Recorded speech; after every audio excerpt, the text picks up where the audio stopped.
कंपुछि बौद्ध नगरी लगुच सते कि ए तृतीय जुग आखि आगे विलुप्त होउछि प्रभु श्रीराम स्वर दशमुंड अहंकारी रावण जय श्रीराम नारे प्रकम्पित होउछि अंचल।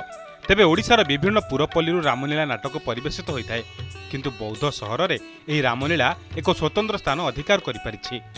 राजा राजुड़ा अमलू यह रामलीला प्रत्येक वर्ष चैत्र मास रामनवमी ठारू आरंभ होई दीर्घ 18 दिन धरी रघुनाथ मंदिर मारुति मंडप ठारे अनुष्ठित होता है। एठारे रामलीलार व्रत पालन करथिबा प्रत्येक कलाकार निच्छक अभिनय देखा मिलता है। चलित वर्षर सबुठारु नियारा दृश्य थिला राम रावणर समर शोभायात्रार शेष पर्याय जहाकू देखिबा पई रुंड होइतिले हजार हजार दर्शक। पूरा सहर में तोरण सांगकू आलोक साजसजा दर्शक मानकू बेस मंत्रमुग्ध करिथिला।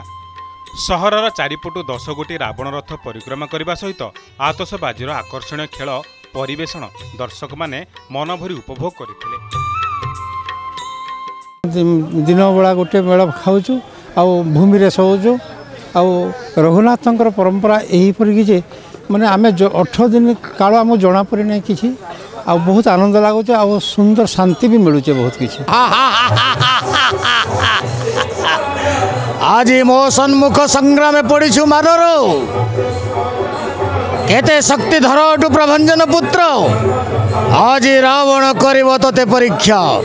भगवान कर यात्रा गत रामनवमी ठारू आरंभ होइतला एवं आज होची 5 तारिख 4 तारिख अर्थात गतकाली राति रे राम रावणर समर शोभायात्रा और नाटक रावणबद्ध मुख्य आकर्षण भावे अनुष्ठित हो जाइए।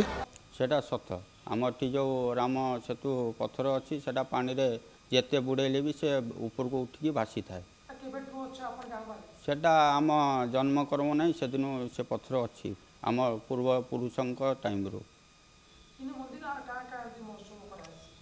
मंदिर बोले आमर चैत्र मासरे रामचंद्र यात्रा हुए 18 दिन व्यापी रामलीला।